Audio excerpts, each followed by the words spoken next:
TRS పార్టీకి MLC పదవికి కవిత రాజీనామా చేశారు. ఇక్కడ తను రాజీనామా చేసి ఆ పత్రాలను చూపిస్తున్న క్రమంలో గతంలో టీడీపీ పార్టీకి టీడీపీ ఇచ్చినటువంటి ఎమ్మెల్యే పదవికి డిప్యూటీ స్పీకర్ పదవికి కేసీఆర్ రాజీనామా చేసినట్టుగానే కనిపించింది. తనకు 2 పదవులకి బీఆర్ఎస్ పార్టీ సభ్యత్వానికి ఎమ్మెల్సీ పదవికి స్పీకర్ ఫార్మాట్ లో రాజీనామా చేస్తూ చాలా స్పష్టంగా కవిత లేఖలను కూడా చూస్తున్నాం ఆర్టీవీ స్క్రీన్ పైన. స్పీకర్ ఫార్మాట్ లో to the chairman Telangana legislative council Hyderabad, I hereby tender my resignation of my seat in the house with effect from 3/9/2025. కవిత రాజీనామా చేసినట్టుగా చాలా క్లియర్ గా మెన్షన్ చేసింది. సో మరోవైపుగా బీఆర్ఎస్ పార్టీకి కూడా రాజీనామా చేసింది.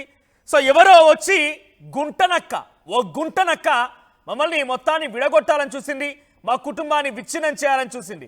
ఆ గుంటనక్క ఎవరు కవిత రూపంలో అంటే కవిత మాట్లాడిన మాటల్లో ఆ గుంటనక్క హరీష్ రావు అంటూ సంబోధించింది. ఇంకా చాలా అంశాలు ఉన్నాయి. సామాజిక తెలంగాణ సాధ్యం కాలేదు అని చెప్పుకొచ్చింది. 47 నియోజకవర్గాల్లో కలే తిరగడం నా తప్ప అని అడిగింది. హాస్టల్లో బిడ్డలు చనిపోతే అక్కడికి వెళ్ళి పరామర్శించడం తప్ప అని అడిగింది. పార్టీలో ప్రజాస్వామ్యం లేదు అని సంబోధించింది. బీఆర్ఎస్ పార్టీలో ప్రజాస్వామ్యం లేదని చెప్పుకొచ్చింది. నేను సస్పెండ్ అయిన తర్వాత, నాకు సస్పెన్షన్ లెటర్ ఇచ్చిన తర్వాత నిన్న పార్టీ మహిళా నేతలు మొత్తం కూడా కలిసి వారు ఒక ప్రెస్ మీట్ నిర్వహించారు. ఇది నాకు చాలా సంతోషంగా ఉంది. నన్ను పంపించినా సరే పార్టీలో ప్రజాస్వామ్యాన్ని కాపాడండి అని అడిగింది. తర్వాత తను చాలా కష్ట నష్టాల్లో ఉండి బాధపడినప్పుడు ఎప్పుడు కూడా ఒక్కరోజైనా కేసీఆర్ పెద్ద ఆయనగా మాట్లాడలేదు. సరే ఒక అన్నగానో పార్టీ వర్కింగ్ ప్రెసిడెంట్ కేటీఆర్ అయినా ఫోన్ చేయాలి కదా, ఆయన కూడా ఫోన్ చేయలేదని చెప్పింది. తర్వాత డబ్బులు సంపాదించడం కోసమే కొందరు వ్యక్తులు ప్రయత్నం చేశారు. ఆ కొందరు వ్యక్తులు ఎవరు గారు? హరీష్ రావు అండ్ సంతోష్ రావు. వీరిద్దరు కూడా డబ్బులు సంపాదించడమే లక్ష్యంగా పెట్టుకొని డబ్బులు సంపాదించి అనవసరంగా అమాయకుడైనటువంటి కేసీఆర్ మీద నెట్టారని చెప్పుకుంటూ మాట్లాడుకొచ్చింది. ₹1 కోటి వ్యాపారం చేస్తానని చెప్పి ఎప్పుడో పోయిండు ఆయనకు అసలు టీఆర్ఎస్ పార్టీ పెట్టడమే ఇష్టం లేదు. కేసీఆర్ రాజకీయాల్లోకి ఇంత ముందుకు రావడమే ఇష్టం లేదు. ₹1 కోటి ఇస్తే వ్యాపారం చేసుకుంటా చక్కగా హాయిగా ఉంటారని చెప్పి హరీష్ రావు భావించిండు. మధ్యలో ఆయన కంప్లీట్గా కాంగ్రెస్ పార్టీ పోవాలని కూడా ఆలోచించాడు. చాలా మంది చరిత్ర తెలవక హరీష్ రావు కుట్రల యత్నం, హరీష్ రావు కుట్రలు తెలవక ఆయన గుడ్డిగా నమ్ముతున్నారని చెప్పి మాట్లాడుతూనే అన్నా రామన్న జాగ్రత్త గుంటనక్కతో అని చెప్పి చెప్పుకొచ్చింది కవిత. మాట్లాడే ఈ అంశానికి సంబంధించి మనతో పాటు ఆర్టీవీ స్టూడియోలో తాడూరు శ్రీనివాస్ గారు బీజేపీ పార్టీ నుంచి ఆయన రిప్రజెంట్ చేస్తున్నారు. సో బీఆర్ఎస్ నుంచి అఫీషియల్ స్పోక్స్ పర్సన్ గా విజయారన్ క్షత్రియ గారు ఉన్నారు. At the same time Congress నుంచి ఇంద్రా శోభర్ గారు ఉన్నారు. సో ప్రస్తుతానికి మాట్లాడదాం. ముందుగా బీఆర్ఎస్ నుంచే క్వశ్చన్ స్టార్ట్ చేస్తాను. ప్రజాస్వామ్యం లేదు మీ పార్టీలో?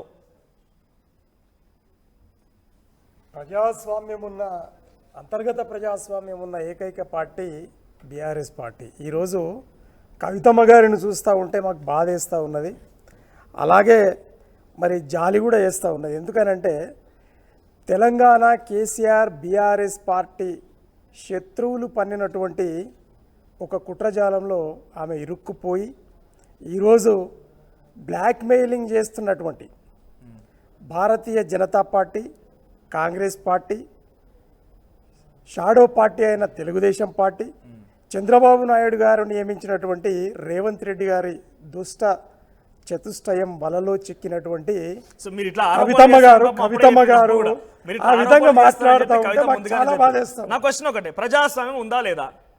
100%. కేసీఆర్ తర్వాత కేటీఆర్ కావాలా? ఇంకెవరు లేరా పార్టీలో నాయకులు? మధుసూదనాచారి గారు బీసీ నాయకుడు, ఆయన లేరా?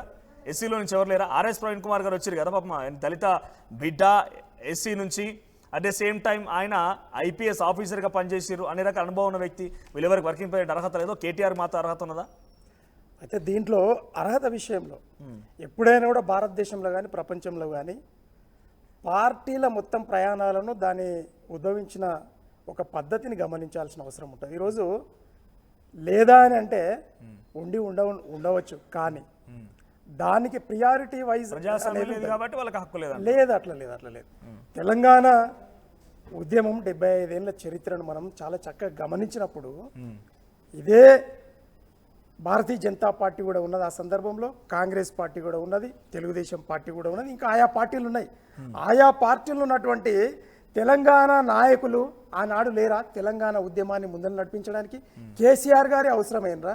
అంటే ఎవరూ లేని, దిక్కుమొక్కు లేని తెలంగాణ వాదానికి ఒక రాజకీయ దిక్కుగా తనను తాను పార్టీకి రాజీనామా చేసి సింగిల్ పాయింట్ ఎజెండా తోటి కేసీఆర్ గారు పార్టీ పెట్టి ఒకవేళ రాజకీయ ఉద్యమమే చేయకపోతే తెలంగాణ రాష్ట్రం వచ్చేదా? ఈ రోజు రేవంత్ రెడ్డి గారు అనే ఒక సామాన్య విజయ్ గారు మరీ చరిత్రలోకి పోతే చాలా మాట్లాడాల్సి వస్తుంది. సీఎం అనే పదవికి అర్హుడా ఒక్కసారి అర్థం చేసుకోవాల్సిన అవసరం ఉంది. అట్లనే మరి కేసీఆర్ గారి కుటుంబం, సరే కవితమ్మ గారు ఎందుకు ఆ విధంగా చేసిందో దురదృష్టకరం, కానీ ఈరోజు హరీష్ రావు గారు కానీ, కేటీఆర్ గారు కానీ, కవితమ్మ గారు కానీ, ఈ ముగ్గురు, ఈ త్రయం నిజంగా కూడా భారతదేశంలో రాజకీయ అవనికలో పేరెన్నికైనటువంటి ఒక యూత్ ఐకాన్స్. వీళ్ళు ముఖ్యమంత్రి పదవికి, ప్రధానమంత్రి పదవి కూడా అర్హులు, మంత్రి పదవులకు అర్హులు. ఎందుకంటే ఈ ముగ్గురేనా, వీళ్ళతో పాటు ఇంకా ఉన్నారా? అంటే ఈ ముగ్గురే అని చెప్తున్నారు కాబట్టి ముగ్గురు ఓకే. అల్టిమేట్ గా హరీష్ రావు గారు అర్హులే కావచ్చు, కేసీఆర్ అర్హులే కావచ్చు, కేటీఆర్ అర్హులే కావచ్చు. కానీ ఈ ముగ్గురే అర్హులా, లేకపోతే ఈ ముగ్గురు కూడా అర్హులేనా? భారత ప్రజాస్వామ్యంలో ఉన్న 140 కోట్ల జనాభా అర్హులేనండి. కానీ అర్హత, మీ పార్టీ గురించి చెప్పండి. అర్హత మా 4 కోట్ల ప్రజలు అందరూ అర్హులే. కానీ అర్హత ఏంది అని అంటే అనుభవం అండి. అర్హత అనేది, అర్హత అంటే పౌరుడైనంత మాత్రాన, ఓటర్ అయినంత మాత్రాన కాదు కదా. మరి పరిపాలన చేయాలంటే అనుభవం కావాలి కదా. అనుభవం కావాలి. అనుభవం అనేదే అర్హత. కేటీఆర్ గారిని నిజంగా కూడా పరీక్షలు పెట్టండి. మీరు యాజ్ అ జర్నలిస్టుగా మీరు పరీక్షలు పెట్టాలి. కేటీఆర్ గారిని, హరీష్ రావు గారిని, కవిత గారు పరీక్ష పెట్టి అందులో ఎగ్జామ్లు రాసి యూనిట్ టెస్ట్లు పాస్ అయ్యి ఎగ్జామినేషన్ లో సక్సెస్ అయ్యి కొన్ని రెసిగ్నేషన్లు వాళ్ళు తీసుకున్న తర్వాత వచ్చి చెప్పిన రిజల్ట్ ఇది, మేము చెప్పిన రిజల్ట్ కాదు. ఒకవేళ ఆమె అర్హురాలే అని అనుకుంటే ఈ విధమైన పని చేసి ఉండేది కాదు. ఎందుకంటే అంతర్గత ప్రజాస్వామ్యంలో ఇదే ప్రశ్నలు బహిర్గతంగా అడిగేది.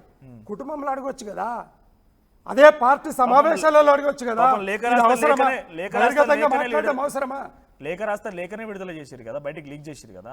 అవు కదా, లీక్ చేసిన మాట వాస్తవమే. నిజంగానే ఒప్పుకున్నారా? లేఖ లీక్ అయిందని ఒప్పుకున్నారా? ఏది లేఖ లీకేజ్ గురించి అంటే బీఆర్ఎస్ లీక్ చేసిన ఒప్పుకుంటున్నారా? మేము ఒప్పుకోమండి. ఇప్పుడు ఇందాక ఒప్పుకున్నారు కదా. మేము ఒప్పుకోమండి. లీకేజ్ విషయం అని అంటే ఆల్రెడీ లీకేజ్ చేసిండ్రని తానే బయటపెట్టింది. ఎవరు చేసింటారు లీకేజ్? తానే బయటపెట్టింది. ఎవరు లీక్ చేసిర్రు? తను చెప్పింది కదా. ఇప్పుడు సంతోష్ రావు గారు చేసింది అని ఇప్పుడు అంటున్నారు కదా. ఇప్పుడు అంటున్నారు, అంతకుముందు అనలేదు. అంతకుముందు అనలేదు. అయితే మేమేమంటున్నామంటే సరే ఏది ఏమైనా జరగవచ్చు, కానీ పార్టీని విచ్ఛిన్నం చేసే దాంట్లో ఈరోజు మీరు ముందున్నారు కదా. హరీష్ రావు గారి పేరు, సంతోష్ రావు గారి పేరు మీరు చెప్తా ఉన్నారు కదా. అలాగే తండ్రి గారిని పొగుడుతూ, మా పార్టీ అధ్యక్షుని పొగుడుతూ మరి పార్టీకి తూట్లు పొడిచినట్టు మీరే కదా. మరి హరీష్ రావు గారు బయట ఎక్కడ మాట్లాడలే, కేటీఆర్ గారు మాట్లాడలే, సంతోష్ రావు గారు మాట్లాడలే. అంతర్గత ప్రజాస్వామ్యం ఉంది కదా మీ పార్టీలో. అంతర్గత ప్రజాస్వామ్యం అన్ని పార్టీలలో ఉంటుందండి, కానీ దాన్ని ఉపయోగించుకోవాలి కదా. మీరు ఈ విధంగా ఇప్పుడు మీ పార్టీలో ఉన్నటువంటి నాయకత్వం, ఉదాహరణకి మొన్న కాంగ్రెస్లో ఇన్సిడెంట్ జరిగింది అనుకోండి. మొన్న ఇంకా చాలా మంది నేతలు మాట్లాడుకొచ్చారు. వాళ్ళకి షోకాజ్ నోటీస్ ఇచ్చిన తర్వాత వివరణ తీసుకొని తర్వాత వాళ్ళని సస్పెండ్ చేస్తారు. పాపం తనకు చివరిగా తనే చెప్పుకొచ్చి నన్ను ఉరిదీసిరు అని అన్నది. ఉరిదీసే ఖైదీనైనా చివరిగా ఒక అంశం అడుగుతారు కదా, ఏం కోరిక ఉందమ్మా అని కోరిక తీరుస్తారు కదా. తినడమో తాగడం ఏదో ఉంటుంది కోరిక. పాపం ఎందుకు అవకాశం ఇవ్వకుండా కింద సస్పెండ్ చేయాల్సి వచ్చింది? పాపం 19 ఏళ్ళ కృషి ఆమె తెలంగాణ జాగృతి పేరున్నది. బతుకమ్మ అని చెప్పించింది మీరే. మీలాంటి చాలా మంది కూడా, ఉదాహరణకు నేను I mean sorry to say this word, మీ పార్టీలో ఇంకెవరన్నా పెడితే పేర్లు పెట్టే పిలుస్తారు. ఉదాహరణకి ఇంకెవరున్నారా అంటే కవిత కాకుండా ఇంకెవరున్నారా అంటే సబితా ఇంద్రారెడ్డి గారు, సబితా ఇంద్రారెడ్డి అని పిలుస్తారు. సబితమ్మ అనే రకంగా పెద్దగా సంబోధించే దాఖలను ఎక్కడైతే వినలేదు. కవితమ్మ, బతుకమ్మ, కేసీఆర్ బిడ్డగా గౌరవిస్తారు. అంత గౌరవించే నాయకురాల్ని ఇప్పుడు ఎందుకు పక్కన పెట్టి పాపం చివరిగా ఒక కోరిక అడగాలి కదా, ఏం కోరిక అనేది. ఈరోజు చూడండి, భారతదేశంలో ప్రాంతీయ పార్టీలను విచ్ఛిన్నం చేసి తునాతునకులు చేసి ఒక మతరాజ్యాన్ని సృష్టించాలన్నటువంటి భారతీయ జనతా పార్టీ కుట్ర పన్నుతున్న సందర్భంలో ఒక కేసీఆర్ గారి కుమార్తెగా, అంటే ఈ కుండను ఎట్లా పలగొట్టాలి, బీఆర్ఎస్ పార్టీ కేసీఆర్ ఫ్యామిలీని ఎట్లా విడగొట్టాలి అనే ఏకైక లక్ష్యంతో పన్నిన కుట్రలో మరి మా కవితమ్మను ఈడీని అడ్డం పెట్టి మోదీ గారు అరెస్ట్ చేసినప్పుడు ఉరేసారన్నారు కదా, ఉరేసిండ్రు అంటున్నారు కదా కవితమ్మ గారు, అన్నారు కదా. ఆ ఊరి నుండి బయట వేసినటువంటి హరీష్ రావు గారు, కేటీఆర్ గారు, మా బాల్కా సుమన్ గారు, అలాగే మా ప్రవీణ్ కుమార్ గారు, మరి వీళ్ళు ఇలాంటి మహానాయకులు ఆమెకు వెన్నుదనగా నిలబడి యావత్ 60 లక్షల 60 లక్షల కార్యకర్తల నాయకులు ఆమె వెన్నుదన్నగా నిలబడ్డారు.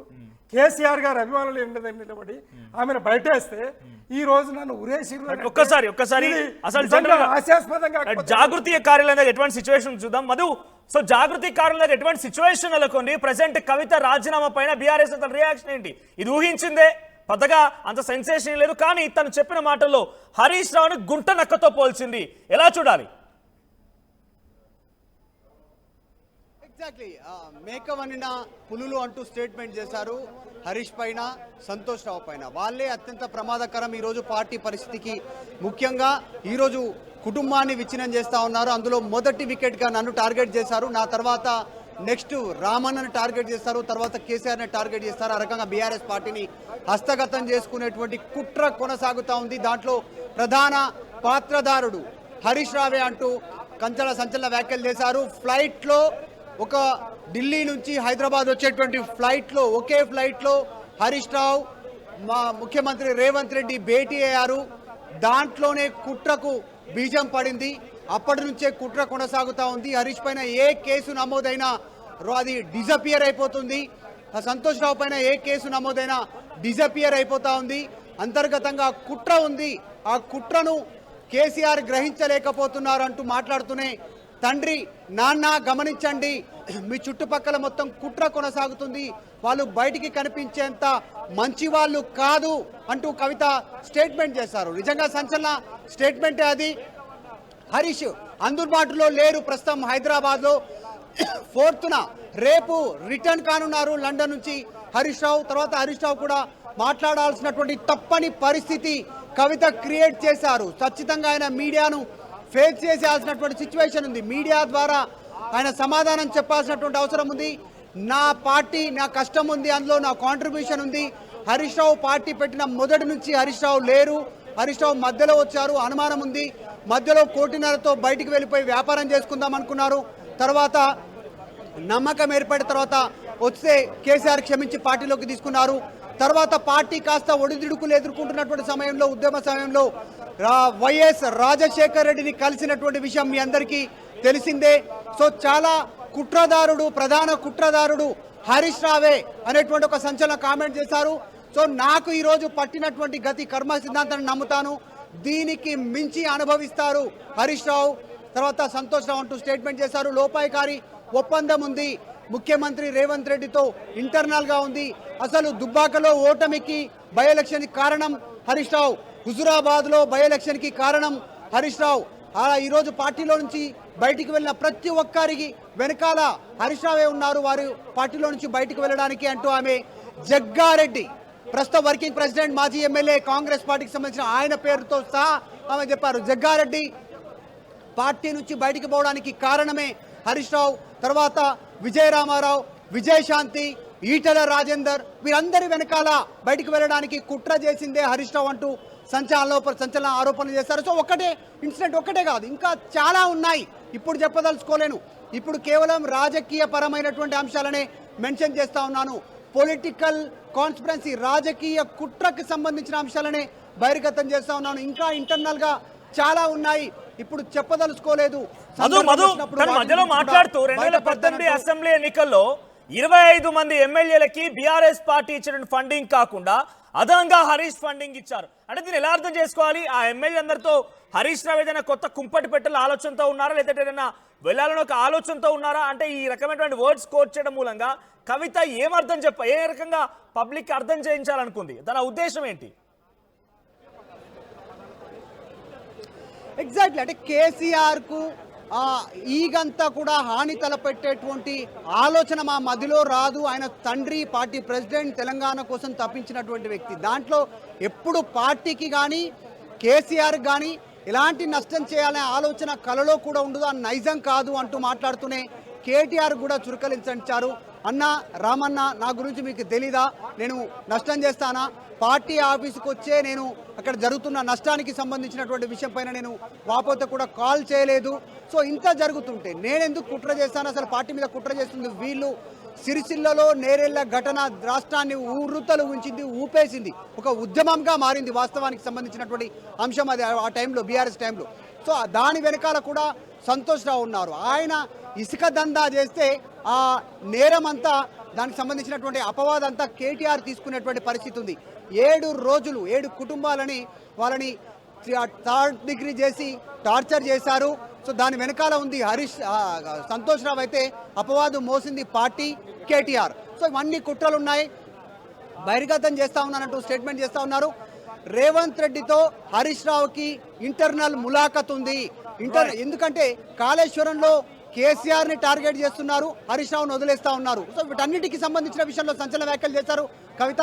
రేపు బీసీ సంఘాలతో నాయకులతో ఆమె లైక్ మెంటాలిస్ట్తో భేటీ అవుతాను, వారు ఏం చెప్తారో దాని ప్రకారం తదుపరి కార్యాచరణ ఉంటుందని చెప్పారు. సో పార్టీ సభ్యత్వానికి ఎమ్మెల్సీ సభ్యత్వానికి రాజీనామా చేశారు. ఒకరిని రావుల చంద్రశేఖరరావుకు అప్పచెప్పడానికి ఒక టీంని, గుత్తా సుఖేందర్కి లేఖను అందజేయడానికి రాజీనామా లేఖను స్పీకర్ ఫార్మాట్లు ఇచ్చిన దానికి ఇదొక టీమును పంపారు. సో కవిత కుండ బద్దలు కొడుతున్నారు, నేను మళ్ళీ గ్రౌండ్లోకి వెళ్తున్నాను, ఉద్యమంతో మళ్ళీ ఉద్యమం స్టార్ట్ చేయబోతున్నానంటూ స్టేట్మెంట్ చేస్తూనే తండ్రికి సునీత హెచ్చరిక చేశారు. నాన్న గమనించు, ఇప్పటికైనా వారి కుట్రలను గమనించు అనేటువంటి స్టేట్మెంట్ చేశారు. తల్లితో ఇంత దూరం పెరుగుతున్నటువంటి దానికైనా చాలా బాధపడుతున్నాను, ఒక కుటుంబ సభ్యురాలుగా కూతురుగా. సో తల్లితో మాట్లాడుతున్నాను ఆల్రెడీ అనేటువంటి స్టేట్మెంట్ చేశారు. సో కవిత స్టేట్మెంట్తో బీఆర్ఎస్లో వైబ్రేషన్ స్టార్ట్ అయింది. బీఆర్ఎస్ పార్టీ కార్యకర్తలు కూడా దీని మీద ఆలోచించేటువంటి సిచ్యువేషన్ ఏర్పడింది. మీరు తొందరపడి ఏదో సోషల్ మీడియాలో పోస్టులు పెట్టొద్దు, జరుగుతుంది కుట్ర వేరే, బయటికి కనపడుతుంది వేరే, మరిన్ని బయట పెడతానంటూ సంచలన స్టేట్మెంట్ చేశారు. ఇక్కడనే కాదు, హంపీలో జరిగినటువంటి అత్యంత ఇంపార్టెంట్ సమావేశంలో అక్కడ కేసీఆర్ పైన జోకులు వేసినటువంటి సిచ్యువేషన్, దాంట్లో మనం గతంలో చూసాం. జగదీశ్వర్ రెడ్డి మాజీ మంత్రి, తర్వాత రసమై బాలకిషన్, ఆ సమయంలో వీరందరి ద్వారా హరీష్ రావే జయించారు అనేటువంటి స్టేట్మెంట్ కూడా కవిత చేసినటువంటి పరిస్థితి. చాలా సంచలన ఆరోపణలు చేశారు కవిత, అంతా ఆషామాషిగా మాట్లాడలేదు. సో ఈరోజు పార్టీ వైబ్రేట్ అయ్యేలాగా షేక్ అయ్యేలాంటి కామెంట్స్ కవిత చేసినటువంటి situation. Thank you Madhu, thank you for the updates. So మొత్తం మీద రేవంత్ రెడ్డి అండ్ హరీష్ రావు ఇద్దరు కూడా ఒకే ఫ్లైట్లో వెళ్ళిన తర్వాత నుంచి తన పైన కుట్రలు మొదలయ్యాయి. ఇప్పటి వరకు కేసులున్నాయి, కేటీఆర్ మీద కేసులున్నాయి, ఫార్ములా ఈ రేస్ కేసు ఉంది, తర్వాత తదితర కేసులున్నాయి. ఇవన్నీ కేసులు కేటీఆర్ మోస్తూ ఉన్నారు. అటు కేసీఆర్ పైన కూడా కాళేశ్వరం ఆరోపణలు ఉన్నాయి. కానీ ఇంతవరకు హరీష్ రావు మీద ఎటువంటి ఆరోపణలు లేవు, కేసులు లేవు. సంతోష్ రావు మీద అయితే కనీసం ఊసేలేరు. సంతోష్ రావు కొంతమంది వ్యక్తులతోని రకరకాల ప్రయత్నాలు చేయించినా కూడా ఆయనపై ఎటువంటి కేసు లేరని చెప్పి చాలా క్లియర్గా కవిత చెప్తున్నారు. ఒకసారి కాంగ్రెస్ ప్రతినిధి ఇంద్రశోభన్ గారితో మాట్లాడదాం. ఇంద్రశోభన్ గారు, రేవంత్ హరీష్ రావు ఫ్లైట్ ముచ్చట ఇక్కడ వరకు దారి తీసింది. పాపం ఊరికనే కవితను బలి చేశారు. ఇద్దరు ఫ్లైట్లో వచ్చిన సమయం ఏం టాక్ జరిగినాయి, అసలు కవిత ఎట్లా బలైంది ఫ్లైట్లో జరిగిన విషయాలపైన? ఫస్ట్ ఆఫ్ ఆల్ ప్యానెల్లో ఉన్న ఇద్దరు సోదరులకు, మీకు అలాగే ఆర్టీవీ ప్రేక్షకులకు గుడ్ ఆఫ్టర్నూన్. కవిత గారు ఇచ్చినటువంటి స్టేట్మెంటు, మాట్లాడినటువంటి తీరు తెన్నెలు కనుక చూసినట్లయితే మొన్నటి వరకు గ్రీకు వీరుడు లీకు వీరుడు అని మాట్లాడి ఇవాళ యూటర్న్లో ఉన్నారా అని నాకు ఒక నిమిషం అనిపించింది. అంటే ఇక్కడ తండ్రి వాళ్ళ అన్న ఇద్దరు సేఫ్ సైడ్ మంచి వాళ్ళు, వీళ్ళు మాత్రమే చెడ్డవాళ్ళు అన్నారు. మనం ఈ సమాజం అంతా ఏం మాట్లాడుకుంది, ఆ కుటుంబంలో ఉన్న ఆ నలుగురు అంతే అనేది మనం మాట్లాడుకున్నాం. వాస్తవాలు కూడా అవి వాస్తవం చెప్పండి. సోదరి బయట అఫ్ కోర్స్ కాంగ్రెస్ పార్టీ మాట్లాడినా, ప్రజా సంఘాలు మాట్లాడినా, అవినీతి విషయానికి వచ్చినప్పుడు ఏమంటారు ఆధిపత్యం గురించి వచ్చినప్పుడు ఆ నలుగురు ఆ కుటుంబ సభ్యులదే ఆధిపత్యం నడిచిందన్నది వాస్తవం. సో అదే నేను చెప్పినటువంటి విషయం. సో ఇవాళ మనం ఎన్ని మాట్లాడినా ఏం చేసినప్పటికీ కూడా సోదరి కవిత గారు మాట్లాడినటువంటి సామాజిక తెలంగాణ అయ్యుండొచ్చు, ఇతరత్ర విషయాలన్నీ కనుక మనం గమనించినట్లయితే పార్టీలో జరిగినటువంటి లుకలుకల విషయాలు ఒక ఇంటి బిడ్డ బయట మాట్లాడినప్పుడు ఇది 100% ప్రతిపక్షాలు మొన్నటిదాకా మాట్లాడిందే ఆమె ఐఎస్ఐ మార్క్ వేసింది దానిపైన. ఇట్స్ అబ్జల్యూట్లీ రైట్, దీంట్లో ఎవరికి ఎలాంటి శశభిషలు లేవు.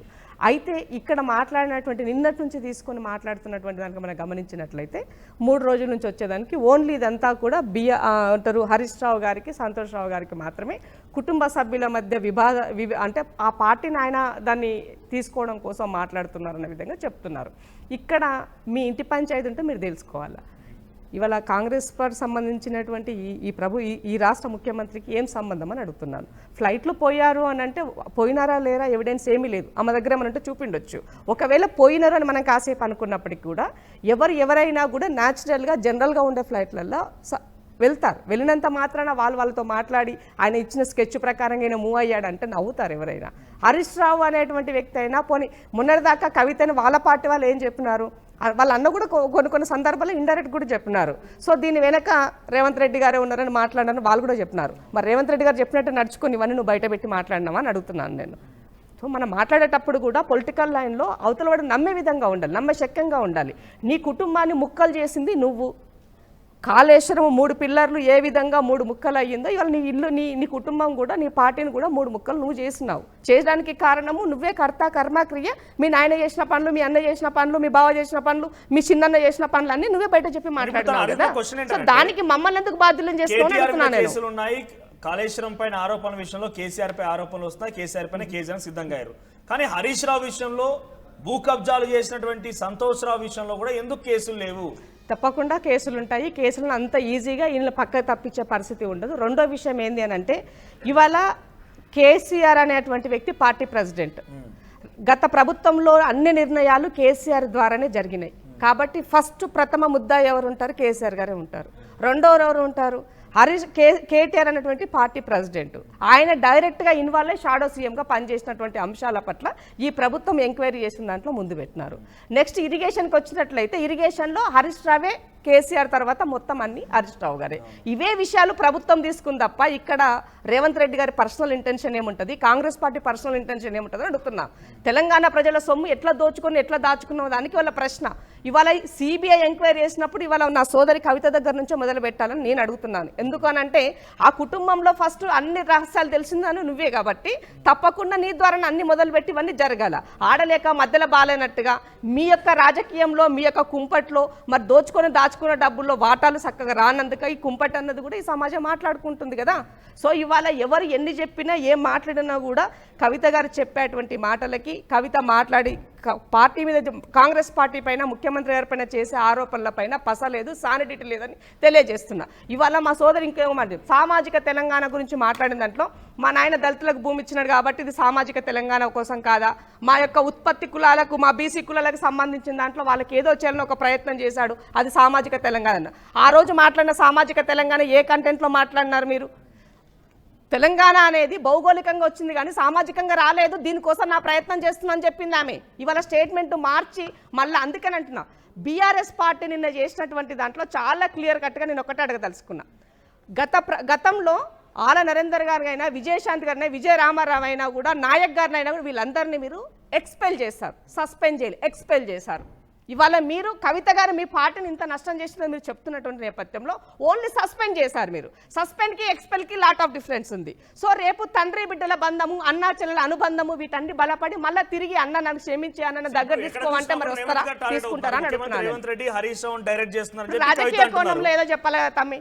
కవిత అంటున్నారు, నేనేం చెప్తున్నానంటే కవితను డైరెక్ట్ చేసిరా మరి హరీష్ రావు రేవంత్ మాట్లాడితే కేటీఆర్ అంటున్న ప్రకారంగా రేవంత్ కవితను డైరెక్ట్ చేస్తున్నారని అడుగుతున్నారు. సో ఇప్పుడు రేవంత్ రెడ్డి హరీష్ రావుకి చెప్పిండా, కవితకు చెప్పిండా? మీరేం చెప్తారు? నేను ఒక మాట ఏం చెప్తున్నానంటే మాకు ఎవరి గురించి ఎవరికి చెప్పాల్సి ఉంటే అవసరం లేదు. చెప్పితే వినే అంత మూర్ఖులు కూడా వాళ్ళు కారు. ఎందుకు అనంటే దే నో ఎవ్రీథింగ్. అందరూ కూడా పవర్ ఎట్ స్ట్రాంగ్. మొన్నటిదాకా కేసీఆర్ ముఖ చిత్రం, ఇవాళ కేసీఆర్ గారు సైడ్ అవుతున్న సందర్భంలో వీళ్ళంతా కూడా పార్టీ ఆధిపత్యం కోసం వీళ్ళ యొక్క పోరాటం, వాళ్ళ యొక్క స్వార్థ రాజకీయమే తప్ప ఇక్కడ కాంగ్రెస్ పార్టీని రాజకీయ కోణంలో ఇన్వాల్వ్ చేస్తే ఏదో అడ్వాన్స్ ఏదో వాళ్ళకి ఏదో బెనిఫిట్ అవుతుందని దాంట్లో. లేకపోతే మరి హరీష్ రావు ఏమన్నా రేపు బీజేపీ వైపుకి వెళ్తున్నటువంటి సందర్భం ఏమైనా కనబడుతుందో ఏమో, ఆ సందర్భంలోనే ఆయనను ఈ రకంగా చేసి జనాల్లో వదిలేనేమన్నా స్కెచ్ గీసుకున్నారో మనకేం తెలుసు. రాజకీయ కోణంలో ఏదైనా జరిగి ఉండొచ్చు, నేను కాదనట్లే. బట్ కానీ ఇక్కడ కాంగ్రెస్ పార్టీని ఇన్వాల్వ్ చేయడం సరైనది కాదు. కవిత గారు ఇచ్చినటువంటి చేసినటువంటి స్టేట్మెంట్ కోట్ చేశారు. హుజురాబాద్ ఉప ఎన్నికల సమయంలో హరీష్ రావు అక్కడ ఇన్ఛార్జ్ గా ఉన్నారు. ఆయన రేవంత్ రెడ్డి అక్కడ ఒక వ్యక్తిని వెంకట్ బల్మూరినప్పుడు అభ్యర్థిగా ప్రకటించి కాంగ్రెస్ పార్టీ ఎట్లా ఓడిపోతున్న వాదన అప్పుడు ఆయన కోట్ చేశారు ఆ పదాన్ని. సో హరీష్ రావు గారేమో అక్కడ డైరెక్ట్ గా కాంగ్రెస్ పార్టీ ఓడిపోతుందని చెప్పి రేవంత్ రెడ్డి చెప్పడం, హరీష్ రావు ఇక్కడ ఇన్ఛార్జ్ గా వేయడం, ఇద్దరు కలిసి ఇట్లా అయిందని గెలిపించారు. సో అప్పటి నుంచి వీళ్ళ బంధం ఇంకా ముడిపడింది, ఇంకా స్ట్రాంగ్ అయింది అని చెప్పి చెప్తున్నారు. ఉదాహరణ కూడా చెప్తున్నారు. ఒక రకంగా ఇప్పుడు విషయాలు ప్రజల్లోకి వెళ్ళినా కూడా ప్రజలు కూడా నిజమైన నమ్మే అవకాశం కూడా ఉంటుంది. ఒకటి చెప్తాను, హుజురాబాద్ ఎలక్షన్ ఎన్నిక బై ఎలక్షన్ అనేది కంప్లీట్ గా డిఫరెంట్. ఈటల రాజేంద్ర అనేటువంటి వ్యక్తి ఒక తెలంగాణ మూవ్మెంట్ నుంచి వచ్చినటువంటి వ్యక్తి. అప్పుడు ఆ రోజు కేసీఆర్ గారు ఆయనని బయటకు పంపించినటువంటి తీరు కూడా చాలా ఈ సమాజం అంతా కూడా ఆయన పట్ల సానుభూతిని చూపింది. సో ఒక పార్టీలో పుట్టి పెరిగి వచ్చిన తర్వాత ఒక అవినీతి మరక వేసి ముద్ర వేసి ఆయన ఆగం పట్టించారన్నది ఆ రోజు చాలా సింపతి ఉంది ఈటల రాజేందర్ గారి పైన. సో ఆ సందర్భంలో జరిగినటువంటి ఎన్నికగా మనం చూడాలి తప్ప ఇవాళ మేము కాంగ్రెస్ పార్టీలో ఏదో చేస్తే అప్పటికి కాంగ్రెస్ పార్టీ ఆ సందర్భంలో ఆ మూమెంట్ ఆ సిచ్యువేషన్లో మేము చాలా టఫ్ సిచ్యువేషన్లో ఉన్నాం. అప్పుడు కాంగ్రెస్ పార్టీ చాలా టఫ్ సిచ్యువేషన్లో ఉంది. అట్లాంటప్పుడు బల్మూరి వెంకట్కి మా ఎన్ఎస్ఏ ప్రెసిడెంట్గా టికెట్ ఇచ్చినాం, లోకల్ వాడు కాబట్టి టికెట్ ఇచ్చినాం. సో ఆ ఎన్నికలకి ప్రజలు డిసైడ్ చేసినట్టు మీరు ఒకటి గుర్తుపెట్టుకోండి, హరీష్ ఆ రోజు ఇదేంటి మన రైతు బంధు కదా దాని దళిత బంధు స్కీమ్ అప్పుడే కదా వచ్చింది. ఇంటికి 10 లక్షల రూపాయలు ఇస్తే కూడా ప్రజలు మిమ్మల్ని నమ్మి మీకు ఓటు వేయలేదు. సో ఆ ఎపిసోడ్ అన్నది కంప్లీట్ డిఫరెంట్. దాన్ని దీనికి ముడిపెట్టి ఏమంటారు తలకాయకు బోడుగుండుకు సంబంధం లేనట్టుగా ముచ్చట్లు అదే ఆ ఎన్నిక రిజల్ట్ కి దీనికి సంబంధం లేదు. సో హరీష్ రావు గారు అనేటువంటి వ్యక్తి తెలివి కల్ల వ్యక్తి, ఎప్పుడు ఏదైనా ఎక్కడైనా ఏదైనా చేయగలుగుతాడు. మా సోదరు ఇందాక చెప్పింది ట్రబుల్ షూటర్ కాదు ఆయన, ట్రబుల్ మేకర్ అని చెప్పింది. సో మేకరా షూటరా అనేది అన్ని కూడా మీ ఇంట్లోనే మీ కుటుంబ సభ్యులకే మీకు సంబంధించినటువంటి ముచ్చట్లే. కాబట్టి ఈ రాష్ట్రంలో మీరు ఎవరు ఏం చెప్పినా ఈ తెలంగాణ సమాజం నమ్మదు. సో మీరందరూ కూడా అంత ఒకే తాటు ముక్కలే ఒకటే లైన్ లో ఉంటారు. మీరు బయట ఉన్నా లోపల ఉన్నా ఇంకో చర్చ కూడా జరుగుతోంది. మీ పార్టీలోకి వస్తుందట, ఆహ్వానిస్తున్నారా? మా పిసిసి గారు నిన్న చెప్పినట్టుంది, మా దగ్గర అలాంటి చర్చే లేదు, మాకు అలాంటిది లేదని కూడా మా పిసిసి గారు చెప్తున్నారు. నాకు అర్థమైంది ఏంటంటే ఇవాళ నిన్న కాంగ్రెస్ నుంచి ఒక లైన్ వచ్చింది, బీజేపీ నుంచి ఒక లైన్ వచ్చింది. సో ఈమె ఇప్పుడు ఇండిపెండెంట్గా ఉండాలన్నా లేదంటే జాగృతి నుంచి నడిపియాలా లేదంటే ఇంకో పార్టీ పెట్టాలన్న సందర్భం సిచ్యువేషన్ వచ్చినప్పుడు ఏ పార్టీ పోయే పరిస్థితి లేదు, పార్టీ పెట్టే పరిస్థితి అంతకన్నా లేదు. కాబట్టి మళ్ళీ నేను తిరిగి బీఆర్ఎస్ గూడుకు చేరుకోవాలనే ఉద్దేశంతో ఈ లైన్ లో చాలా సాఫ్ట్ కార్నర్ లో ఇంటి సభ్యుల పైన మాట్లాడిందో నాకు అనిపించింది. బీజేపీ మన కుట్రలు చేసిందా కవిత ఈ రకంగా డిసిషన్ తీసుకోవడం పైన? సార్ ఇప్పుడు ఈ ప్రశ్నలకు తావులేదండి. పాలిటిక్స్ కవిత గారు చదువుకోలేదా, కేసీఆర్ ఏమో ఆషామాషి నాయకుడా, కేటీఆర్ ఏమో చదువుకోలేదా, హరీష్ రావు చదువుకోలేదా? మేమేదో కుట్రలు చేస్తే ఆ కుటుంబం విచ్ఛిన్నం అవుతుందా? మాకేమైనా అవసరం ఉందా? 0 మార్కులు వచ్చిన స్టూడెంట్తో ఎవరైనా సోపత్ చేస్తారా? మీరు చేస్తారా? సరిగా చదవనంతో పోతారా, చదివిన వాళ్ళతో పోతారా ఎవరైనా? ఒకప్పుడు టాపరే కదా. అరే మేము topper. Today we are topper in our country. Today BJP party is the topper of our country. అన్ని రాష్ట్రాలలో కూడా టాపర్ మేము. సో ఆ రకంగా ఒక 0 మార్క్స్ వచ్చిన స్టూడెంట్ తోని అంటగట్టడం అనేది ఈ పాలిటిక్స్ తెలంగాణలో ఒకటి. తను మీరు అప్పటికి బీఆర్ఎస్ లో కొనసాగుతున్న సమయంలో కూడా యునైటెడ్ పూలే ఫ్రంట్ అని పట్టుకొచ్చింది తెలంగాణ జాగృతి. బయటకు వచ్చిన తర్వాత రకరకాల యాక్టివిటీస్ అని చెప్తున్నట్టుగా 47 నియోజకవర్గాలు తిరిగింది. యునైటెడ్ పూలే ఫ్రంట్ అనింది. ఒక అమ్మాయి ఎవరో కాస్ట్లో చనిపోతే అక్కడికి వచ్చి 42% రిజర్వేషన్ గురించి కొట్లాడింది. సో తనేంటి అంటే వచ్చిన తర్వాత నుంచే బీఆర్ఎస్ లైన్ దాటిపోయిందా? మీకు చాలా దగ్గరగా మీకు తనతో పాటు ట్రావెల్ చేశారు కాబట్టి.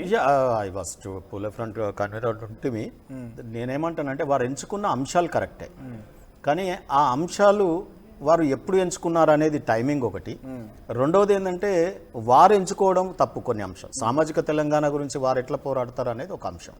రెండవది పార్టీలో జరిగినటువంటి అనేక విషయాలు, ఉద్యమకాలను పక్కకు పెట్టడం మనది రైట్. రెండవది బంగారు తెలంగాణ అన్నారు, ఈరోజు అన్నది మా బావిల్లు బంగారం అన్నది కదా. సో హరీష్ రావు గారి ఇల్లు బంగారం అయితే తెలంగాణ బంగారం అయినట్ట అన్నది. మరి కేసీఆర్ గారి కుటుంబం బంగారమయమైతే తెలంగాణ బంగారమయమైనట్ట. ఆ బంగారు తెలంగాణ డెఫినేషనే. వీరు కూడా బంగారు బోనం ఎత్తేవారే. సో మేము అన్నాం కుండ బోనం ఎత్తండి తల్లి, బంగారు బోనం దాకా వచ్చింది వాళ్ళది. ఎక్కడైనా కుండ బోనం ఎత్తుతారు కదా.